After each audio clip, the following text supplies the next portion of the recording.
জাপানে স্যামন মাছ খুব পপুলার, কিন্তু আমরা এটাকে রান্না করি একদম বাঙালি স্টাইলে। কন্নিচিবা মিনাসান, আমি মোনায়, আর আমার নতুন একটা ব্লগে আপনাদের অনেক স্বাগত। আজ বাড়িতে স্যামন কিভাবে রান্না হয় সেটাই দেখাবো, আর তারপর আমরা একটু ঘুরতে বেরোবো। প্রথমেই স্যামনটা রেডি করে নিলাম, তার মধ্যে আমাদের ইউজুয়াল কিছু মশলা দিয়ে ম্যারিনেট করে নিলাম। কিছু সিম্পল ইনগ্রিডিয়েন্টস আর বাঙালি সিজনিং, এইটুকুতেই আমাদের স্যামন লাঞ্চের জন্য রেডি। জাপানে স্যামন অনেকভাবেই খাওয়া হয়, কিন্তু আমাদের বাড়িতে একটু নিজেদের টেস্টের মতো করে নিলাম।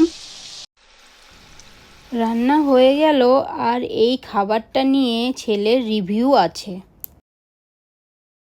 Today I'm having my lunch. So today's menu is salmon fish, tofu and dal and rice. So I will eat first one time.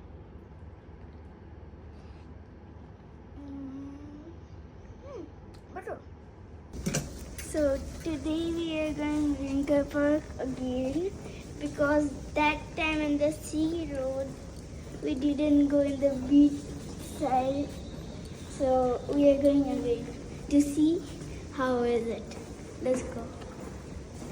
Lunch শেষ, আর এবার আমাদের সেকেন্ড প্ল্যান একটু ঘুরতে বেরোনো, যেহেতু আজ উইকেন্ড। হেলমেট পরে বাইসাইকেল নিয়ে বেরিয়ে পড়লাম। আজকে একটু নতুন জায়গা এক্সপ্লোর করার প্ল্যান।